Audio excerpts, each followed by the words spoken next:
The alarm clock screamed at 4:30 a.m., but Sarah Martinez was already awake. She had been staring at the ceiling for hours, her mind racing through the events that had brought her to this moment. Tomorrow would mark her first day at Fort Bragg's Advanced Marksmanship Training Program, and she knew every eye would be on her. Not because of her impressive scores at basic training, but because she would be the only woman in a program that had never graduated a female sniper. Sarah rolled out of her narrow bunk and began her morning routine. Push-ups, sit-ups, and a cold shower that barely lasted 3 minutes. The other recruits in her barracks were still sleeping, but Sarah had learned long ago that being exceptional meant doing what others wouldn't. Her father had taught her that lesson when she was 12 years old, standing in their backyard in rural Texas with his old hunting rifle. Shooting isn't about strength, Mija, he had said, watching her struggle with a heavy weapon. It's about patience, breathing, and seeing what others can't see. Those words had carried her through 8 years of competitive shooting, a full ride to college on a marksmanship scholarship, and eventually to her decision to enlist in the Army. But nothing had prepared her for the resistance she faced from the moment she expressed interest in sniper training. Her commanding officer, Lieutenant Colonel James Harrison, had looked at her with barely concealed skepticism when she submitted her application. "Martinez," he had said, leaning back in his chair, "this program breaks men who have been preparing their whole lives. You sure you want to put yourself through that?" Sarah remembered her response clearly. "Sir, with respect, I didn't join the Army to take the easy path. I joined to serve my country in whatever capacity I can best contribute."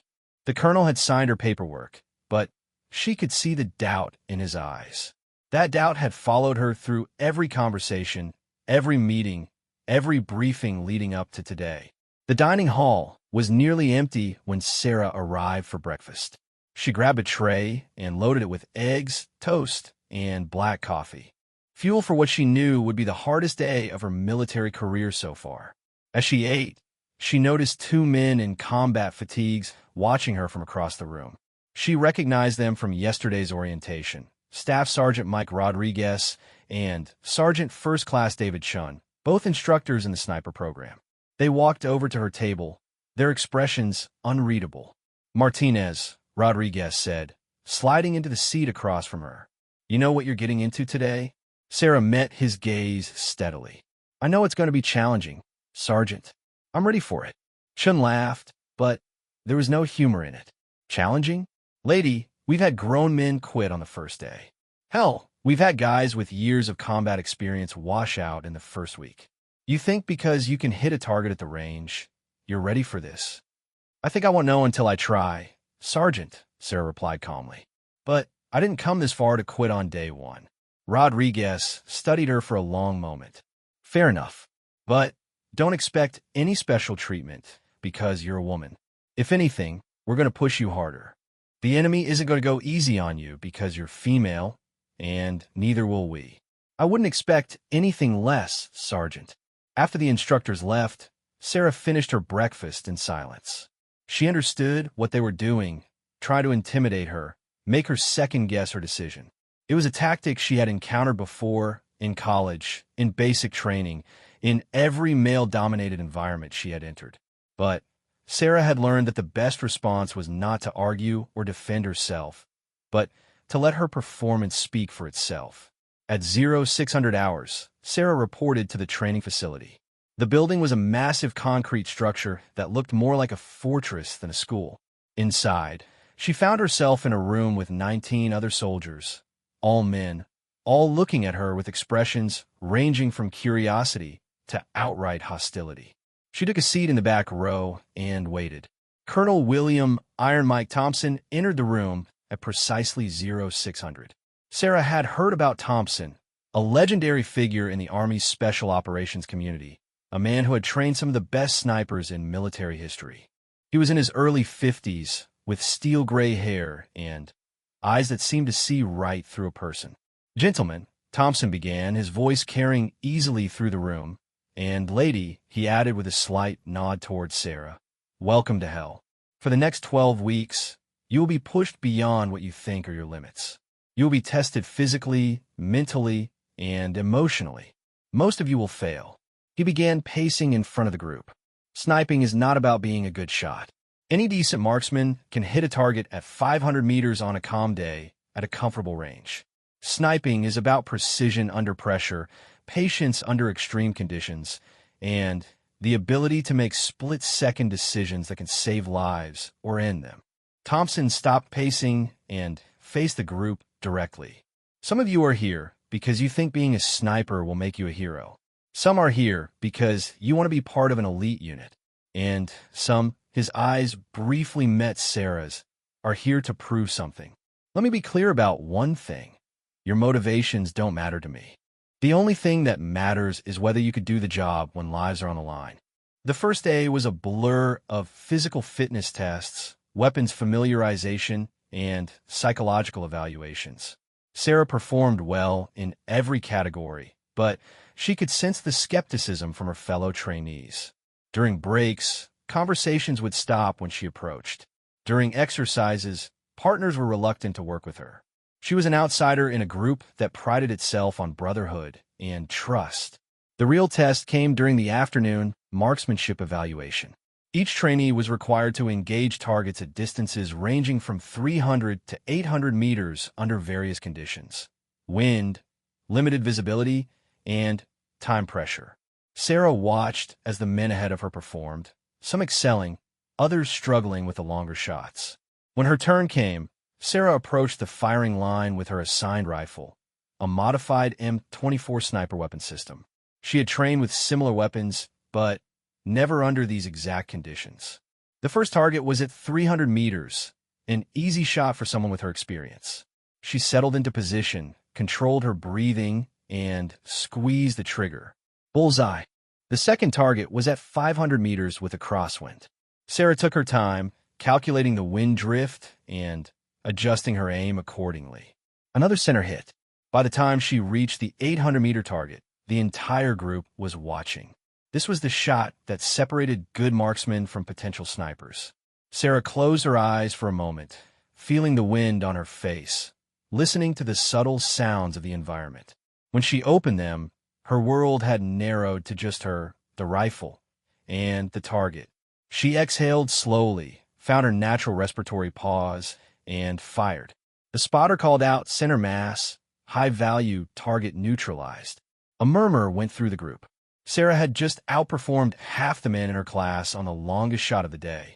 As she cleared her weapon and stepped back from the firing line, she noticed Colonel Thompson making a note on his clipboard. Their eyes met briefly, and for the first time, she saw something that might have been respect. But Sarah knew that one good day didn't prove anything. This was just the beginning of a journey that would test every limit she thought she had. As she cleaned her weapon that evening, she thought about her father's words again. Patience, breathing, and seeing what others can't see. Tomorrow would bring new challenges, new opportunities to prove herself, and new chances to fail. The other trainees were talking quietly among themselves as they maintained their equipment. Sarah worked in silence, focusing on the precision and care that her father had taught her was essential to both shooting and life. She had made it through day one, but she knew the real test was just beginning. Every day from now on, she would have to prove that she belonged here, that she could do more than just hit targets on a range. As she lay in her bunk that night, Sarah allowed herself a moment of satisfaction. She had not just survived her first day, she had excelled. But she also understood that excellence on day one meant nothing if she couldn't maintain it for the next 11 weeks and 5 days. The program was designed to break people, to find their weaknesses and exploit them until they quit. Sarah Martinez had never been a quitter, but she had also never faced anything like what was coming next. Week 3 arrived like a sledgehammer. Sarah had survived the initial physical and mental challenges, but now the program shifted into psychological warfare. The instructors had identified each trainee's weaknesses, and they began applying pressure with surgical precision. For Sarah, that pressure came in the form of isolation and impossible standards. Martinez, Staff Sergeant Rodriguez barked during morning PT. Your push-up form is sloppy. Drop and give me 20 more. Perfect form this time. Sarah complied without question, even though her form had been identical to the man beside her, who received no correction. She had learned that arguing would only make things worse. The pattern continued throughout training. When other trainees made mistakes, they received instruction. When Sarah made the same mistakes, she received punishment. It was subtle enough to avoid official complaint, but obvious enough to send a message. She was not wanted here, and they would find reasons to remove her if she gave them the slightest opportunity. During the survival training exercise, Sarah was assigned to work with Private First Class Jake Morrison, a cocky 22-year-old from Alabama who made no effort to hide his resentment about having a female teammate. They were dropped in the North Carolina wilderness with minimal supplies and tasked with reaching a checkpoint 20 miles away while avoiding enemy patrols. "Look," Morrison said as soon as they were alone, "I know you think you're proving something here, but you're going to get us both killed. Why don't you just stay back and let me handle the navigation and planning?" Sarah studied their map and compass while Morrison continued his lecture. "Actually," she said calmly, "if we head northeast through this valley, we can avoid the main patrol routes and reach the checkpoint by dawn. It's longer but safer." Morrison snatched the map from her hands. "I've been hunting these woods since I was 8 years old. We're going straight through, and we'll be there by midnight." Against her better judgment, Sarah followed Morrison's plan. 3 hours later, they were pinned down by an enemy patrol, soaked from crossing a river that Sarah's route would have avoided, and completely lost. Morrison's pride had cost them the exercise, but Sarah knew that somehow she would be blamed for the failure. The psychological pressure extended beyond training exercises. Sarah's bunk was repeatedly searched for contraband that was never found. Her equipment was subjected to more rigorous inspections than anyone else's. She was assigned extra duties that cut into her study time. The message was clear: quit now and save everyone the trouble. But the worst moment came during week 4, in the middle of a particularly brutal stalking exercise. The trainees were required to approach within 200 meters of an observation post without being detected, set up a shot, and maintain position for 6 hours. Sarah had found an excellent position in a thicket of brambles that provided perfect concealment, but was incredibly uncomfortable. She had been motionless for 4 hours when she heard voices approaching. 2 instructors were conducting a patrol, checking on the trainees' positions. Sarah controlled her breathing and remained perfectly still as they walked past, just meters from her hiding spot. "Don't see why we're wasting time with this," one instructor was saying. "She's going to wash out anyway. Women don't have what it takes for this kind of work." "Colonel Thompson seems to think she might surprise us," the other replied. "Thompson's getting soft in his old age. I've seen her type before, good at the range, falls apart under real pressure. Give it another week, and she'll be crying her way back to regular infantry." "Maybe, but she's lasted longer than anyone expected. Even Rodriguez is starting to think she might make it. She won't. I guarantee it. And when she washes out, it'll prove what we all know: this job isn't for women." The voices faded as the instructors continued their patrol. Sarah remained motionless for the full 6 hours, but their words echoed in her mind. She wasn't just fighting for herself anymore. She was fighting against every stereotype, every assumption, every barrier that had been placed in front of women in combat roles. That night, as Sarah cleaned her rifle and prepared for the next day's challenges, she made a decision. She would not just complete the program. She would excel at every single aspect of it. She would leave no room for doubt, no excuse for the instructors to claim she didn't belong. Week 5 brought urban warfare training. The trainees were taken to a mock city where they practiced engaging targets from buildings, vehicles, and other urban environments. The scenarios were designed to test not just marksmanship, but decision-making under pressure, distinguish between combatants and civilians, engage multiple targets in sequence, adapt to changing situations. Sarah's first scenario placed her in a 3-story building with orders to provide overwatch for a convoy moving through the street below. The setup seemed straightforward until civilians began mixing with enemy combatants in the street. The rules of engagement were clear. Positive identification was required before engaging, but hesitation could cost friendly lives. Through her scope, Sarah watched as the scenario unfolded. The convoy was taking fire from multiple positions, but the shooters were using civilians as cover.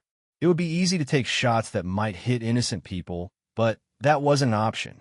Sarah waited, tracked her targets, and began engaging only when she had clear shots that posed no risk to noncombatants. "Overwatch, we need suppressive fire on that building across the street," came the radio call from the convoy commander. "Negative," Sarah responded.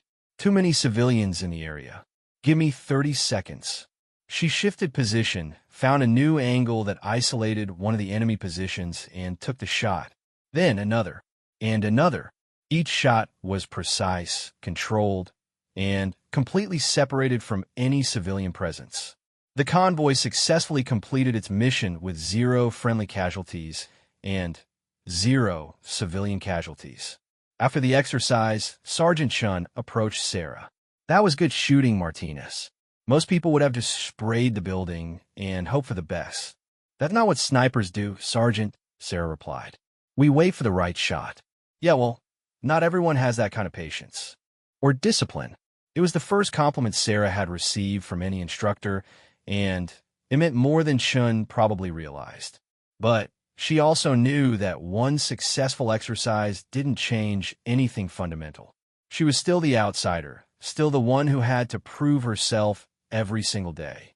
The midpoint evaluation came during week 6. Each trainee sat down with Colonel Thompson for a one-on-one assessment of their progress. Sarah was the last to be called into his office, and she prepared herself for the worst. "Sit down, Martinez," Thompson said without looking up from her file. "How do you think you're doing?" "I think I'm meeting all the standards, sir, and I'm committed to continuing to improve." Thompson finally looked at her. "You're doing more than meeting standards. Your marksmanship scores are in the top 3 of your class. Your physical fitness scores are above average. Your tactical knowledge is solid." He paused. "But," Sarah waited for him to continue. "But you're isolated from your classmates. You work alone, eat alone, study alone. In the field, snipers work in teams. They depend on spotters, support personnel, and commanders who trust their judgment. How do you expect to function in that environment if you can't build relationships with the people around you?" The question hit harder than any physical challenge Sarah had faced. "Sir, with respect, building relationships requires willing participants on both sides. I've tried to integrate with my classmates, but they've made it clear that I'm not welcome." Thompson leaned back in his chair. "So what are you going to do about it?" "I don't understand, sir. These men don't trust you because they don't know you. They see a woman trying to do a man's job, and their instinct is to protect you or reject you. But you haven't given them the chance to see who you really are under pressure." Sarah considered his words carefully. "What do you suggest, sir?" "I suggest you stop trying to prove you're as good as them and start proving you're better. Not better at shooting. You've already done that. Better at leading, better at thinking, better at being the kind of person others want to follow in a battle." That conversation changed Sarah's approach to the remaining weeks of training. Instead of accepting isolation, she began actively seeking opportunities to help her fellow trainees. When someone struggled with ballistics calculations, she offered tutoring. When someone needed a spotter for practice sessions, she volunteered. When morale was low after a particularly brutal day, she found ways to lift spirits without drawing attention to herself. The change wasn't immediate, but gradually walls began to come down. Morrison, the trainee who had dismissed her during survival training, approached her after a failed stalking exercise. "Martinez," he said quietly, "I messed up today. Lost my position because I moved too fast. You got any advice?" Sarah could have reminded him that he had refused her advice during their survival exercise, but instead she said, "Meet me at the range after dinner. I'll show you some techniques my dad taught me about reading terrain." That evening marked the beginning of a shift in the group dynamics. Word spread that Martinez was willing to help, that she actually knew what she was talking about, and that she didn't make people feel stupid for asking questions. Slowly, she began to be accepted not as a woman trying to do a man's job, but as a soldier who happened to be excellent at her craft. But Sarah knew that acceptance from her peers was only part of the battle. The real test would come in the final weeks of the program, when the training scenarios became as close to real combat as possible without actual bullets flying. She had proven she could shoot, she could think, and she could lead. Now she had to prove she could do all of those things while under the kind of pressure that broke even the strongest soldiers. Week 8 brought the most challenging phase of the program, the final field training exercise, known simply as the Crucible among the instructors. The remaining 15 trainees, 5 had already washed out, were divided into 3 teams and given a mission that would test everything they had learned over the past 2 months. Sarah found herself assigned to Team Alpha, along with Morrison, Chun, not the instructor, but another trainee with the same surname, Rodriguez, again a trainee, and Williams. The team dynamics had improved significantly since her conversation with Colonel Thompson, but this exercise would test whether that progress was real or superficial.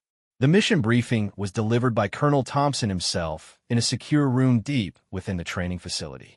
Maps covered the walls, showing a detailed replica of an Eastern European city that had been constructed specifically for advanced military training. Gentlemen, and Martinez, Thompson began, using what had become his standard greeting. Your mission is to infiltrate the urban training area, locate and neutralize 3 high-value targets, and extract without detection. You have 72 hours to complete the mission. The opposition force consists of a full company of soldiers from the 82nd Airborne who believe they're defending against a real terrorist threat. Sarah studied the mission parameters carefully. 3 targets, spread across a 20-square-mile area, defended by over 100 soldiers who would be actively hunting them. The margin for error was essentially 0. One mistake would compromise the entire mission. Team Alpha, Thompson continued. You are responsible for Target Bravo, a supposed arms dealer operating from this warehouse complex. He pointed to a cluster of buildings on the eastern edge of the training area. Intelligence suggests he conducts business from the top floor of the main building, but his exact location and schedule are unknown. You must identify, locate, and neutralize the target within the time window. As the teams prepared their equipment, Sarah noticed that Team Alpha had been given what appeared to be the most difficult assignment. The warehouse complex was heavily defended, surrounded by open ground that offered little concealment, and located in an area with multiple escape routes for the target. It was the kind of mission that required perfect coordination between all team members. Morrison approached Sarah as she was studying aerial photographs of their target area. Martinez, I've been thinking about our approach. That warehouse is going to be crawling with defenders, and the approaches are all exposed. How do you want to handle this? The fact that Morrison was asking for her input was a significant change from their early interactions. Sarah spread out the maps and pointed to several key features. The direct approaches are suicide, she agreed. But look at this drainage system here. If we can access it from this point, we can get within 200 meters of the target building without being detected. Williams joined the conversation. That's assuming the drainage system isn't monitored or booby-trapped. What if they've anticipated that approach? Then we adapt, Sarah replied. But first rule of sniper operations, use the terrain to your advantage. That drainage system is terrain. Chun looked skeptical. It's also a perfect place to get trapped if they discover us. No exit routes, limited visibility, and if they flood it, we're dead. Sarah appreciated the tactical thinking. You're right about the risks. So we need overwatch positions here and here. She pointed to 2 buildings that overlooked the drainage system. One team member maintains visual contact with our infiltration route while the others advance. At the first sign of compromise, the overwatch position provides covering fire while we extract. The plan was solid, but Sarah knew that plans rarely survive contact with the enemy. What mattered was how well the team could adapt when things went wrong. And in her experience, things always went wrong. The infiltration began at 200 hours on a moonless night. The team had spent the previous day in reconnaissance, identifying patrol patterns and potential weak points in the defensive perimeter. Sarah had volunteered for the sniper position, which meant she would be responsible for providing overwatch while the rest of the team approached the target building. Her position was on the roof of an abandoned factory, 800 meters from the warehouse complex. It offered excellent visibility of the entire target area, but it also meant she would be completely isolated from her teammates once they entered the building. If things went bad, she would have to make critical decisions without being able to communicate with the rest of the team. Through her scope, Sarah watched Morrison and Williams begin their approach through the drainage system, while Chun and Rodriguez moved to their secondary positions. Everything proceeded according to plan for the first hour. The opposition force patrols followed their predicted patterns. The infiltration route remained clear, and the team advanced steadily toward their objective. Then, everything went wrong at once. A random patrol decided to investigate the drainage system entrance just as Morrison and Williams were emerging near the warehouse. Sarah watched through her scope as the two soldiers scrambled for cover while the patrol called for reinforcements. Within minutes, the entire area was swarming with defenders searching for the infiltrators. "Overwatch, this is team leader," came Morrison's whispered radio call. "We're compromised. Request immediate support." Sarah found herself facing an impossible decision. The rules of engagement for the exercise prohibited lethal shots, but allowed for neutralizing hits that would remove defenders from the exercise. However, engaging the opposition force would reveal her position and almost certainly lead to the mission's failure. But she could also see that Morrison and Williams were trapped in a position where they would certainly be captured within the next few minutes. Chun and Rodriguez were too far away to provide support, and the opposition force was closing in rapidly. "Team leader, Overwatch," Sarah responded. "I have multiple targets in sight. Recommend you hold position while I clear your immediate area." "Negative, Overwatch. Too much risk of compromise." Sarah ignored the order. Through her scope, she could see 6 opposition soldiers moving in a pattern that would surround Morrison and Williams' position within the next 60 seconds. She had a clear shot on the team leader, a sergeant who was directing the search. She exhaled slowly, found her natural respiratory pause, and fired. The laser system built into her training rifle registered a hit, and the sergeant's equipment immediately began broadcasting the killed in action signal that would remove him from the exercise. The opposition force immediately went into defensive mode, seeking cover and trying to identify the sniper's position. In the confusion, Morrison and Williams were able to move to a more secure location. But Sarah's position was now compromised, and she could see multiple teams beginning to converge on her building. "Overwatch, you need to extract immediately," came Morrison's voice over the radio. "Negative, team leader. I still have Overwatch capability from this position. Continue with the mission." What followed was 3 hours of the most intense tactical exercise Sarah had ever experienced. From her rooftop position, she systematically eliminated opposition force members who threatened her teammates, while simultaneously evading the teams that were hunting her. She changed positions 4 times within the building, using her knowledge of urban sniper tactics to stay one step ahead of her pursuers.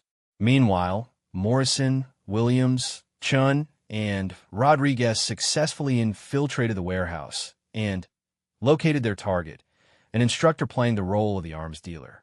The neutralization was textbook perfect, quiet, efficient, and completely undetected by the remaining defenders. But the extraction proved to be the most challenging part of the mission.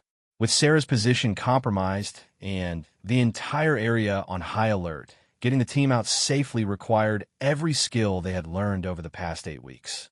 "Overwatch, we have a package. What's your status?" Sarah was currently hiding in a stairwell on the 3rd floor of her building, while opposition force soldiers searched the floors above and below her. "I'm mobile but constrained. Can you reach extraction point Charlie?" "Negative. Too much activity in that area." "What about Delta?" Sarah consulted her mental map of the area. Extraction point Delta was on the opposite side of the training area, which meant crossing nearly 2 miles of territory that was now crawling with soldiers looking for them. But it was also the least obvious choice, which might work in their favor. Delta is doable, but I'll need to provide diversionary fire to keep the heat off your movement. What she was proposing was essentially sacrificing her own extraction to ensure the team's success. If she provided covering fire from her current position, the opposition force would almost certainly locate and neutralize her. But it would also draw their attention away from the rest of the team. Morrison understood the implications immediately. Negative Overwatch. We extract as a team or not at all.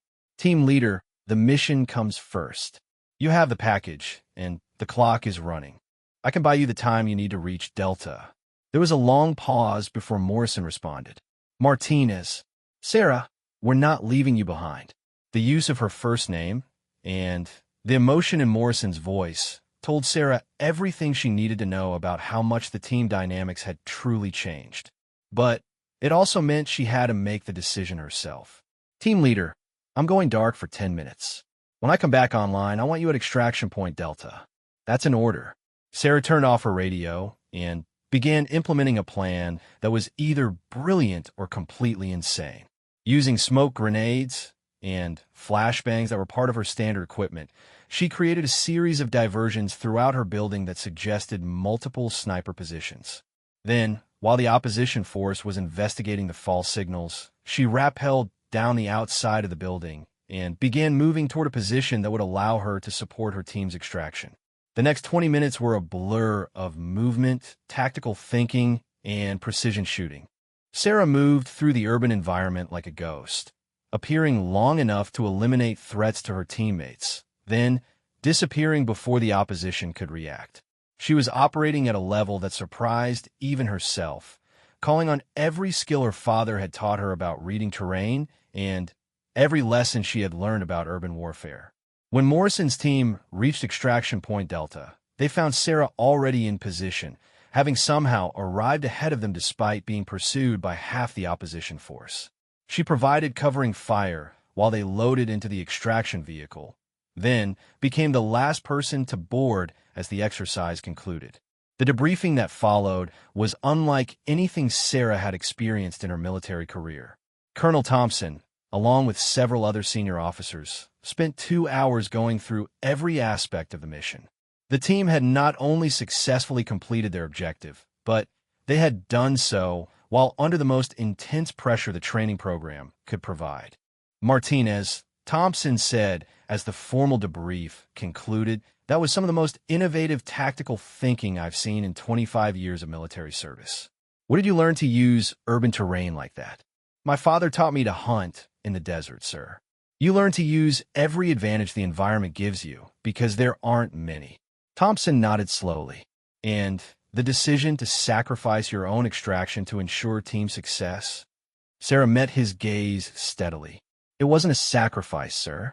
It was a calculated tactical decision. The mission required getting the package to extraction. Everything else was secondary. Later that evening, as the team cleaned their equipment and prepared for the final week of training, Morrison approached Sarah. That was incredible what you did out there. I've never seen anything like it. We all did what was necessary to complete the mission, Sarah replied. No. Morrison shook his head. We followed the plan. You improvised, adapted, and probably saved all of our asses in the process. I owe you an apology for how I treated you early in the program. Sarah looked around at her teammates, Chun, Rodriguez, Williams, all of whom were nodding in agreement. You don't owe me anything, Jake. We're a team. That's what teams do. But even as she said the words, Sarah knew that something fundamental had changed during the exercise. She had crossed a line from being accepted by her teammates to being recognized as a leader among them. It was a distinction that would prove crucial in the final challenge that lay ahead. The final week of the program arrived with an announcement that shocked everyone. Colonel Thompson gathered the remaining 14 trainees. One more had washed out during the field exercise and delivered news that would change the nature of their final test completely. Ladies and gentlemen, Thompson began, his expression more serious than usual. I've just received word that this class will be participating in an operational readiness exercise unlike anything we've done before. Instead of a simulated final exam, you'll be supporting a real-world training mission with Allied forces. Sarah felt her stomach tighten. Real world meant real stakes, real consequences for failure, and real opportunities to prove or disprove everything she had worked toward over the past 11 weeks. Thompson continued. NATO forces are conducting a counterterrorism exercise in Romania. They've requested American sniper support for a hostage rescue scenario. The exercise is designed to test international cooperation protocols, but for you, it represents the ultimate test of everything you've learned. The mission briefing revealed the complexity of what lay ahead.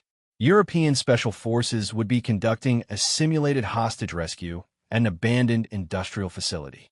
The American sniper teams would provide overwatch and precision fire support during the operation. The scenario involved multiple buildings, unknown numbers of hostages and terrorists, and a time-sensitive situation that required perfect coordination between units that had never worked together before. Sarah was assigned to Team Bravo, partnered with Rodriguez as her spotter. It was a pairing that surprised her. Rodriguez had been one of the most skeptical about her abilities early in the program.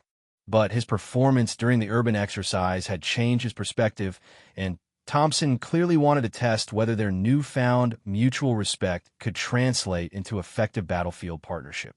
Martinez, Rodriguez said as they studied the mission materials, "This is serious business. These European units are going to be watching us closely, and any mistake reflects on the entire American training program." Understand, Rodriguez. What's your assessment of the Overwatch positions? Rodriguez spread out the aerial photographs of the target facility. Building 5 gives us the best sight lines into the main compound, but it's also the most exposed. If the opposition force has counter-sniper capabilities, we'll be sitting ducks. Sarah studied the images carefully. What about this water tower?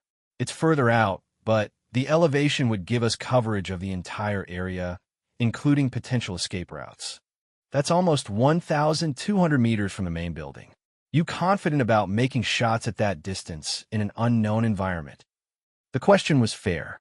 Sarah had consistently performed well at long distances during training, but the longest shot she had made under pressure was 800 meters during the urban exercise.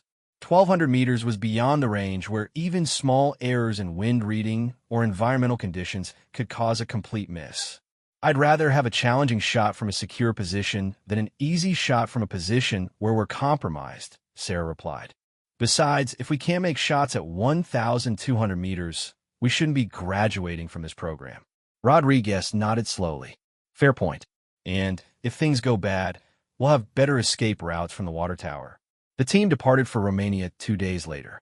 The flight gave Sarah time to reflect on the journey that had brought her to this point. 11 weeks ago, she had been an unknown soldier with excellent marksmanship skills and a determination to prove herself. Now she was about to participate in an international military exercise as a trained sniper, trusted by her teammates and instructors to perform under the highest pressure conditions imaginable. The Romanian training facility was impressive, a former Soviet military installation that had been converted into a state-of-the-art training center for NATO forces. Sarah and Rodriguez were introduced to their European counterparts, German GSG-9 operators, British SAS soldiers, and Romanian special forces. The Americans were clearly being evaluated as much as they were participating in the exercise. Captain Klaus Müller, the German team leader, briefed the entire group on the scenario. Intelligence indicates that 12 hostages are being held in the main factory building. Unknown number of hostiles, but estimated between 8 and 15. The building has multiple levels and complex interior layout. Rescue teams will approach from 3 directions, while sniper teams provide overwatch and precision elimination of threats. Sarah noticed that the European soldiers kept glancing at her during the briefing, not with hostility, but with curiosity. It was clear that none of them had worked with female snipers before, and they were uncertain about what to expect. After the briefing, Captain Mueller approached Sarah and Rodriguez. "Sergeant Martinez," he said in accented but excellent English, "I understand you will be providing overwatch from the water tower position." "Yes, sir." Rodriguez will be spotting, and I'll be engaging targets as they present themselves. The distance from the tower to the main building is quite significant. Are you confident in your ability to provide effective support from that range? Sarah met his gaze steadily. Sir, if I wasn't confident, I would have requested a different position. My job is to eliminate threats to the hostages and rescue teams. I'll do that job regardless of the distance involved. Mullah nodded approvingly. Good. We will depend on your accuracy. German precision is famous, but American marksmanship is legendary. Do not disappoint us. The exercise began at dawn. Sarah and Rodriguez had been in position on the water tower since 0300, giving them time to familiarize themselves with the environment and establish range cards for every potential target area. The morning mist was just beginning to clear, providing excellent visibility across the entire compound. Through her scope, Sarah could see the rescue teams moving into position. The coordination was impressive. 3 teams approaching from different directions, timing their movements to arrive simultaneously at their entry points. Her role was to identify and eliminate any terrorists who might threaten the rescue teams or attempt to harm the hostages. Movement in the main building, second floor, eastern window, Rodriguez called out, studying the building through his spotting scope. Sarah swung her rifle toward the location. Through her scope, she could see a figure in tactical clothing, clearly one of the opposition force members playing the role of a terrorist. The range was 1,187 meters, according to her calculations. Wind is calm, temperature is steady. Range 1,187 meters, Sarah murmured, more to herself than to Rodriguez. Target is stationary, appears to be observing the approach of Team Alpha, Rodriguez reported. Sarah settled into her shooting position. At this distance, everything mattered: breathing, trigger control, environmental conditions, even the stability of the water tower itself. She had one shot to prove that her confidence hadn't been misplaced. She exhaled slowly, found her natural respiratory pause, and squeezed the trigger. Through her scope, she saw the laser system register a hit on the target, who immediately began broadcasting the neutralized signal. Hit, Rodriguez confirmed. Target down. But the exercise was just beginning. Over the next 45 minutes, Sarah engaged 12 different targets at ranges from 850 to 1,200 meters. Each shot was a testament to the training she had received and the skills she had developed. But more importantly, each shot protected the rescue teams and hostages below. The most challenging moment came when 2 terrorists appeared simultaneously in different buildings, both threatening hostages. Sarah had to engage one target, then rapidly transition to the second target before it could execute its hostage. The transition required changing her aim by nearly 300 meters horizontally while maintaining the same elevation. Multiple targets, Rodriguez called out urgently. Building 2, third floor, and Building 4, second floor. Both have hostage situations. Sarah engaged the closer target first, Building 2 at 950 meters. Hit. Then she swung toward Building 4, adjusting for the different range and wind conditions. The second shot came just as the terrorist was raising his weapon toward the hostage. Both targets neutralized, Rodriguez confirmed. The exercise concluded with all hostages successfully rescued and all opposition force members eliminated. Sarah had engaged 15 targets during the operation, with 15 hits, a perfect record under conditions that pushed every skill she possessed to its absolute limit. During the after-action review, Captain Mueller stood before the assembled group. This exercise demonstrated the highest level of international cooperation and tactical precision I have witnessed in 15 years of military service. The American sniper team provided exceptional overwatch support, engaging multiple targets at extreme range with perfect accuracy. He paused and looked directly at Sarah. Sergeant Martinez, your shooting today was extraordinary. Several of my men are experienced marksmen, and they were impressed by both your accuracy and your tactical decision-making under pressure. Later that evening, as the teams gathered for the traditional post-exercise dinner, Sarah found herself surrounded by European soldiers eager to discuss tactics and techniques. The initial skepticism had been completely replaced by professional respect and genuine curiosity about American sniper training methods. "Sergeant," said Lieutenant James Morrison from the British SAS, "I've worked with snipers from a dozen different countries, but I've never seen anyone maintain that level of accuracy while engaging multiple targets at extended range. What's your secret?" Sarah smiled. "No secret, sir. Just good training and a lot of practice. My instructors taught me that precision under pressure is what separates snipers from ordinary marksmen." "Well, you've certainly proven that today. I hope we have the opportunity to work together again in the future." As the evening progressed, Sarah realized that something significant had happened during the exercise. She had not just performed well. She had exceeded every expectation and proven herself on an international stage. The young woman who had arrived at Fort Bragg 11 weeks ago with dreams of becoming a sniper had been transformed into a soldier whom experienced special operations personnel sought out for advice and partnership. But even as she enjoyed the recognition and respect, Sarah knew that this was not the end of her journey. It was the beginning. Tomorrow would bring graduation, assignments, and new challenges. She had proven that she could succeed in the sniper program, but now she would have to prove that she could succeed as a sniper in the real world. Rodriguez approached her as the evening wound down. "Martinez, I owe you an apology. When we started this program, I didn't think you belonged here. I thought you were going to get someone killed because you weren't physically or mentally tough enough for this job." "What changed your mind?" Sarah asked. "Watching you work today, you didn't just hit targets. You made tactical decisions that saved lives. That's what real snipers do. Gender doesn't matter when you can shoot like that and think like that under pressure." As Sarah prepared for bed that night in the Romanian barracks, she reflected on the conversation with Rodriguez. She had spent 11 weeks proving that she belonged in the program, but today she had proven something more important, that she belonged in the profession. Tomorrow would bring graduation, but more importantly, it would bring the opportunity to serve her country as the soldier she had always known she could become. Graduation day arrived with a kind of crisp morning that made everything seem possible. Sarah stood in formation with the 13 other soldiers who had successfully completed the advanced marksmanship training program, but her mind was on the events that had brought her to this moment. 11 weeks, and for days ago, she had been an unknown soldier with a dream.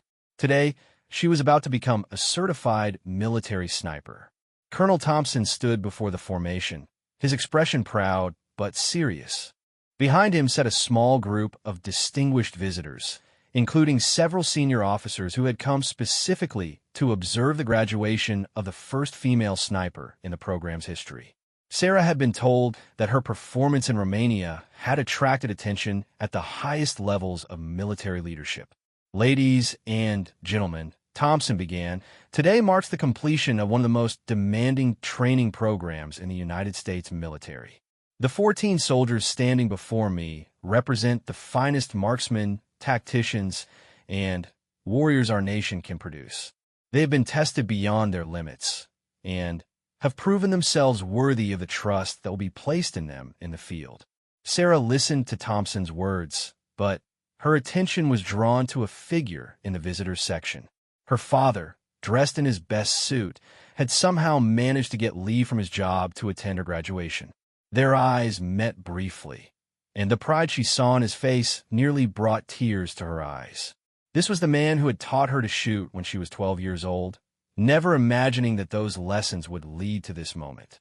"The sniper's creed is simple," Thompson continued. "One shot, one kill. But that simplicity masks the complexity of what we ask these soldiers to do. They must be marksmen capable of precision shooting at extreme ranges. They must be tacticians capable of reading battlefield situations and making life-or-death decisions in seconds. They must be warriors capable of operating alone behind enemy lines for days or weeks at a time." Thompson's eyes moved across the formation, meeting each graduate's gaze. Most importantly, they must be leaders. In the field, a sniper's judgment can determine the success or failure of an entire mission. The soldiers graduating today have demonstrated not just the technical skills required for this role, but the character and judgment necessary to use those skills in service to their country. The ceremony proceeded through the traditional elements, the reading of names, the presentation of certificates, the pinning of the sniper badge. But when Thompson called Sergeant Sarah Martinez, Sarah felt the weight of history in the moment. She was not just receiving her own recognition. She was opening a door for every woman who would follow. As Thompson pinned the sniper badge on Sarah's uniform, he spoke quietly enough that only she could hear. "Martinez, your performance in this program has been exceptional. But more than that, your leadership and character have set a standard that will be remembered long after you've moved on to your next assignment." "Thank you, sir. The instructors pushed me to become better than I thought possible." "No, Sergeant. We didn't make you exceptional. We just gave you the opportunity to show what was already there." After the ceremony, Sarah found herself surrounded by fellow graduates, instructors, and visitors. The camaraderie that had developed during the final weeks of training was evident as the new snipers shared stories and made plans to stay in contact despite their upcoming assignments to different units. Morrison approached with a grin that seemed to split his face in half. Sarah, I can't believe we actually made it through that program. Remember that first week when you thought we all hated you?" "I didn't think you hated me," Sarah replied with a smile. "I knew you hated me. But people change their minds when you prove you can do the job." "Yeah, well, you prove a lot more than that. Half the guys in our class are hoping to get assigned to the same unit as you. Word is getting around about what happened in Romania." Before Sarah could respond, she heard a familiar voice behind her. "Mija, I am so proud of you." Sarah turned to see her father approaching, tears in his eyes despite his obvious efforts to maintain composure. She broke away from the group and embraced him, feeling like a little girl again despite the military uniform and the sniper badge on her chest. "Dad, what are you doing here? You should be at work. My daughter graduated from sniper school. You think I was going to miss that?" I told my supervisor that if he had a problem with me taking time off for this, he could find a new mechanic. They talked for several minutes about the program, about Sarah's plans for the future, and about how different her life had become since that day in their backyard when he first taught her to shoot. But their conversation was interrupted by the approach of Colonel Thompson. "Mr. Martinez," Thompson said, extending his hand, "your daughter is an exceptional soldier. You should be very proud." "I am, Colonel." Sarah has always been determined to excel at whatever she chose to do, but I never imagined it would lead to this. Thompson turned to Sarah. "Sergeant, I have some news about your assignment. You're being posted to the 75th Ranger Regiment, 2nd Battalion. They specifically requested you based on your performance here and in Romania." Sarah felt her breath catch. The 75th Ranger Regiment was one of the most elite units in the Army, and being assigned there as a new sniper was both an incredible honor and a tremendous responsibility. "Sir, I'm honored by the assignment. What do I report?" 2 weeks. That gives you time to take some leave, get your affairs in order, and prepare for what will be a very demanding assignment. The Rangers don't accept anything less than excellence, and they'll expect you to perform at the highest level from day one. Later that evening, at the graduation dinner, Sarah found herself seated at the head table with Thompson and several other senior officers. The conversation ranged from military tactics to personal stories, but eventually turned to the significance of Sarah's achievement. General Patricia Hayes, who had flown in from Washington specifically for the graduation, addressed the room. "Today marks a historic moment for our military. Sergeant Martinez has not only completed one of our most challenging programs, but has done so with distinction. Her performance has opened doors that will benefit countless women who serve our nation." Hayes turned to address Sarah directly. "Sergeant, you have carried a tremendous burden during this program. You are not just representing yourself, but representing all women in combat roles. How did you handle that pressure?" Sarah considered the question carefully.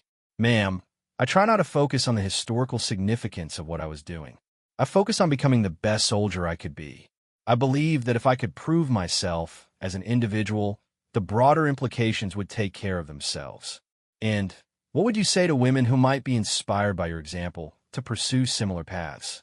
I would tell them that the military judges you by your performance, not your gender. If you can do the job, if you can meet the standards, if you can be the soldier your teammates need you to be, then you belong here. But you have to be willing to work harder than you ever thought possible. And you have to be prepared to prove yourself every single day. The evening continued with speeches, awards, and the kind of camaraderie that develops among people who have shared difficult experiences. But for Sarah, the most meaningful moment came when Rodriguez approached her as the dinner was winding down.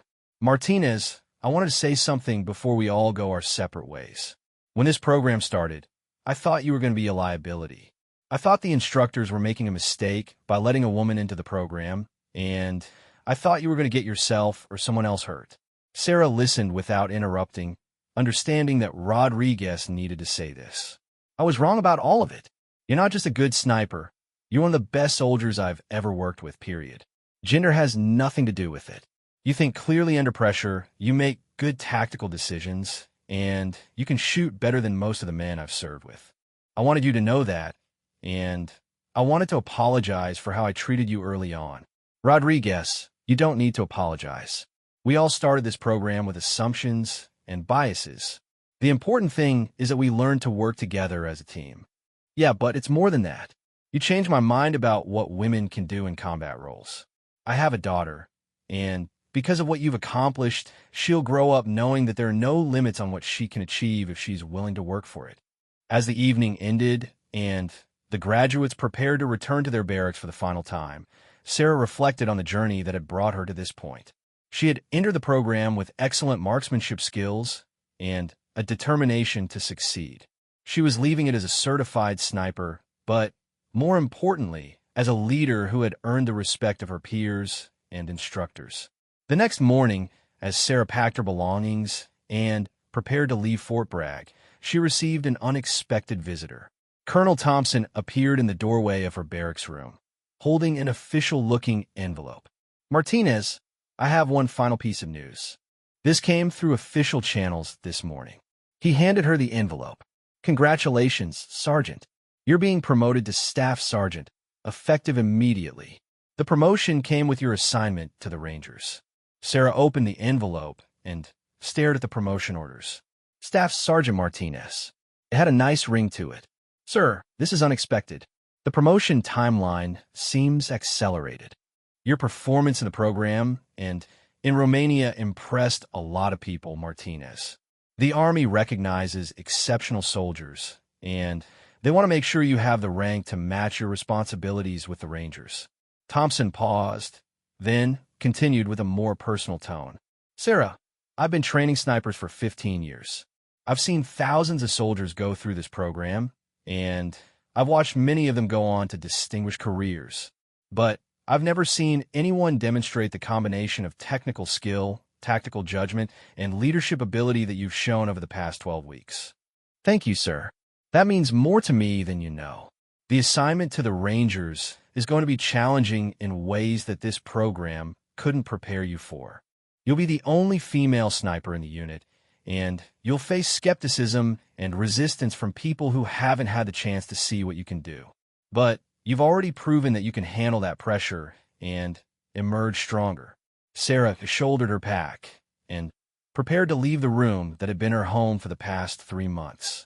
Sir, I have one question. Did you always believe I would make it through the program? Thompson smiled. Honestly, after the first week, I was certain you would either wash out or become one of the best snipers we've ever trained. There was no middle ground with you. You were either going to succeed completely or fail spectacularly. And what made the difference? You stopped trying to prove you belonged and started proving you could lead. That's when I knew you were going to be something special. As Sarah walked away from the barracks toward the transportation that would take her to her new assignment, she thought about Thompson's words. She had indeed gone beyond what she thought was her breaking point, not just physically, but mentally and emotionally. The journey had transformed her from a soldier with potential into a leader with proven capabilities. The road ahead would bring new challenges, new opportunities to prove herself, and new chances to lead others. But Sarah Martinez was no longer the uncertain young woman who had arrived at Fort Bragg 12 weeks ago. She was Staff Sergeant Martinez, a qualified military sniper, a proven leader, and a soldier ready to serve her country in the most demanding circumstances imaginable. As her transportation pulled away from Fort Bragg, Sarah caught one last glimpse of the training facility where she had discovered what she was truly capable of achieving. The experience had moved her deeply, but it had also moved those around her, her fellow trainees, her instructors, and even Colonel Thompson himself. She had gone beyond her breaking point and found something stronger on the other side. The future was uncertain, but Sarah Martinez was ready for whatever came next.